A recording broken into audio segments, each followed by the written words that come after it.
How do you keep information alive? These days we document everything several times over. We constantly share information, speculate and contribute. We archive everything away, somewhere open like social media or on websites, or under lock and key in encrypted messages or the cloud. So when something looks like it should easily be explained has everyone baffled, it suddenly becomes a much greater mystery. Early in July of this year, Peter Brockman, president of the East Beach Association, happened upon a mysterious object in the shallow water off East Beach in westerly Rhode Island. Embedded in the sand is a strange metal artifact with 8 stainless steel legs capped with concrete. Due to its sprawling shape and sharp protrusions, it poses a threat to beachgoers frequenting that spot, as it sits only 3 meters off the shore. At first, Mr. Brockman was unwilling to remove it, as it was unclear if it was some sort of unexploded mine or piece of in-use technical equipment, so he began an in-depth search to uncover the object's origins. Over the last few weeks, Mr. Brockman has been unable to determine what the object is. According to the Westerly Sun newspaper, he has been in touch with a multitude of agencies and oceanic experts to get to the bottom of this mystery.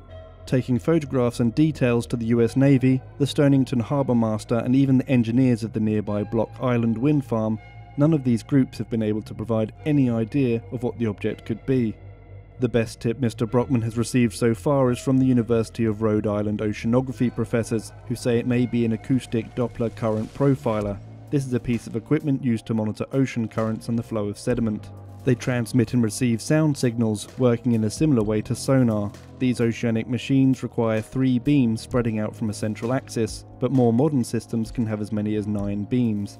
However, as yet, none of the agencies that use such a piece of equipment have come forward to claim the object. This has led some of the more open-minded members of the paranormal community to speculate on whether the article may be from a more extraterrestrial source.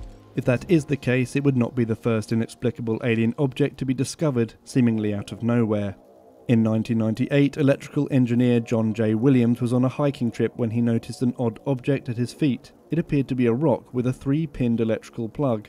Although he has never disclosed the exact location of where he found the object, he states that he was hiking way out in the wilderness in North America, far from any homes, factories or industrial complexes.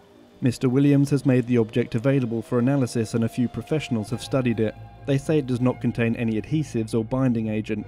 The plug itself has a ceramic or rock-like material base, with 3 metal pins protruding from the circular object. After a geological analysis, it appeared that the rock is around 100,000 years old. To this day, it remains unexplained, and no one yet has been able to debunk it definitively as a hoax. Although considerably less complex than the Westerly Beach object, it shows that sometimes strange items are found in the unlikeliest locations that just cannot be explained. The most likely explanation for the Westerly Beach object is that it is a piece of disused research equipment. It is quite common for the military or large companies to build projects and then just drop them if they reach an insurmountable problem. The world is littered with projects that either never reached fruition or were abandoned once they stopped being useful. In Dungeness, a beach in Kent, southern England, there are huge marvellous structures that pierce the skyline. Giant stone dishes pointed out to sea. They look as if some ancient aliens carved them out of the rock and placed them at the shore to echo the rolling waves for eternity, when in fact they are giant sound mirrors, built before the Second World War as an experiment in early aircraft detection. The Royal Air Force built these gigantic sound mirrors from concrete, and they worked by focusing the noise of incoming aircraft to a single point, amplifying the noise long before the aircraft was seen. They were reasonably successful, but only for a short time, as the development of faster aircraft made them less effective and eventually radar rendered them useless.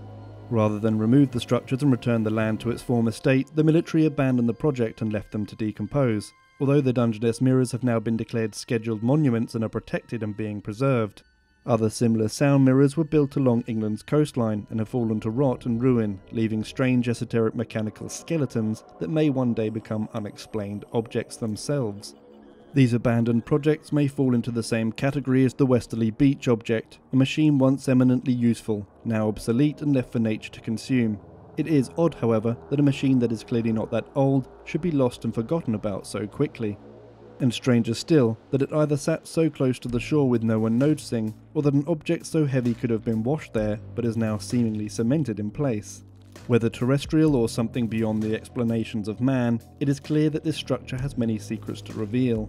Plans to remove the mystery object using a tree removal company have been postponed for the foreseeable future due to inclement weather. Mr. Brockman is hoping that when we are able to see the object in its entirety, we will be able to have a better idea of what it is, and hopefully solve this strange mystery.